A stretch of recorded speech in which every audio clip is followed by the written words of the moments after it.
சிறகடிக்கும் ஆசை தொடருல மீனா அவங்க அம்மாவை பார்க்கறதுக்கு போறாங்க. போற இடத்துல சத்யா வரான். இவரு ப்ரொபோசர் வீட்டு கல்யாணம். கரெக்டா ஞாபகம் வச்சு ஒண்ணு பத்தி தான் ப்ரொபோசர் கேட்டாரு. அந்த மண்டபத்துக்கான டெக்கரேஷன் ஆர்டர் ஃபுல்லா நம்மகிட்ட தான் குடுத்துருக்கிறாரு. நான் ஒரு தடவ ஃபோன் போட்டு தரேன் நீ பேசிக்கன்னு சொல்லி மீனாவுக்கு ஃபோன் போட்டு குடுக்குறான் சத்யா. மீனா ஃபோன்ல பேசிட்டு ரூ. 20,000 அட்வான்ஸ் தர்றதா சொல்றாங்க. பிறகு முத்துக்கிட்ட இதை பற்றி பேசுகிறாங்க. சந்தோஷமாக இருக்கிறத மீனா சந்தோஷமாக இருக்கிறத பார்க்குற முத்து என்னன்னு கேட்குறாரு. விஷயத்த சொல்கிறாங்க. நம்மளுக்கு சின்ன சின்ன ஆர்டர் தான் வந்துக்கிட்டு இருந்துச்சு. இப்போ தான் முதல் தடவையா மண்டபம் ஃபுல்லாக டெக்கரேஷன் பண்ணுற ஆர்டர் நம்மளுக்கு முதல் முறையாக கிடச்சிருக்கு.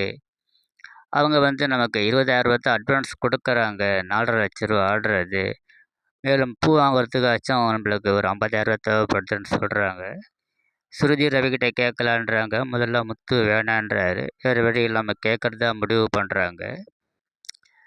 இது விஷயமா போய் கேட்குறாங்க. கேட்ட உடனே 2 பேரும் ஆளுக்கு போட்டி போட்டு நான் தரேன் நீ தரேன்றாங்க.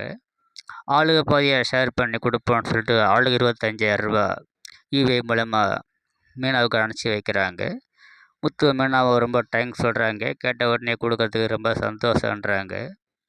முத்து சொன்னார், ரவி என் தம்பி கொடுத்துட்டா, நீங்கள் எனக்கு கொடுத்துக்கிறது ரொம்ப சந்தோஷம் மீனா சொல்கிறாங்க. நான் உங்களுக்கு சிஸ்டர் இல்லையான்னு கேட்குறாங்க. இல்லை சுற்றி நீ எங்கள் சிஸ்டர் தான் சொல்லி மீனா சொல்கிறாங்க.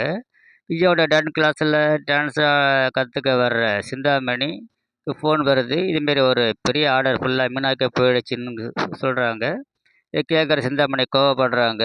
இதை பற்றி விஜயா கிட்ட பேசுகிறாங்க. மீனா அவங்கள பற்றி தப்பாக விஜயாவை மீனாக்கு எதிராக கோவப்பட வைக்கிறாங்க. மீனாக்கு ஒரு பெரிய ஆர்டர் கிடச்சிருக்குது. அந்த ஆர்டர் பண்ணிட்டா அவள் ரொம்ப திமிராயிடுவா. அதனால் நீங்கள் அந்த ஆர்டர் கிடைக்கிற அன்னைக்கு மீனாவை வீட்டை விட்டு வெளியே வராமல் பார்த்துக்கணும்னு சொல்லி விஜயா கிட்ட சொல்கிறாங்க. விஜயாவும் சரின்னு சொல்லி வீட்டுக்கு ரொம்ப கோபமாக பேசுகிறாங்க. என்னை பற்றி ஊரில் உள்ளவங்க தான் தப்பாக பேசுகிறியா